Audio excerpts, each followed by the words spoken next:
Well, it's definitely a long, hot walk, but I'm not giving up yet. You know, last night I ate at a pizza place.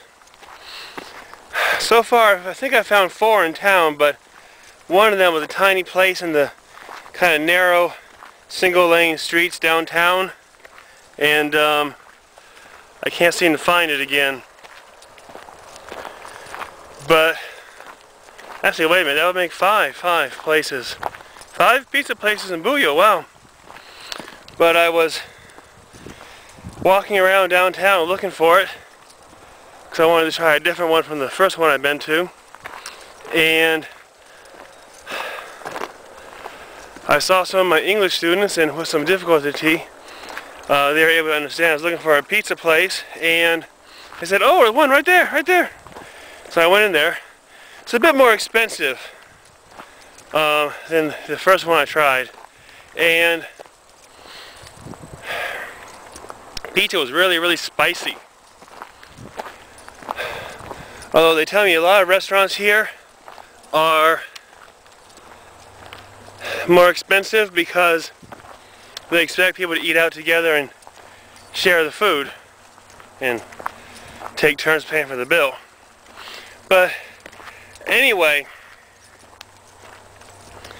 you know, while I was there, they had some kickboxing tournament of the world being held in Seoul on the TV.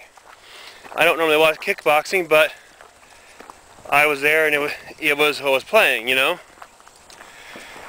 And it's kind of interesting because the first matchup I saw was this guy looked like he was Korean, I guess. And for a Korean, he was remarkably tall, almost my height, and incredibly strong. I mean, this guy was like just a wall of muscle, like Arnold Schwarzenegger kind of strong almost. And his opponent was, I guess, Russian, maybe? And he kind of looked like the actor that played Ball in Stargate. And the Russian was, I don't know, I'm thinking 5'5", a little shorter than Eugene, and fairly skinny. He looked like he was maybe 40 pounds lighter than the other guy. I was surprised they were in the same weight category. And both of these guys were solid muscle, okay? So 40 pounds lighter means 40 pounds less muscle. But when the Russian came out, he had the typical, you know, float like a butterfly, sting like a bee, you know, boxer, you know, jumping around kind of attitude. Whereas when the tall, super muscular Korean guy came out, he looked like he was tired from the beginning, or nervous, I don't know, and he was like just on the defensive the whole time. At first I thought maybe his strategy was to just wear the other guy out by letting him jump around so much and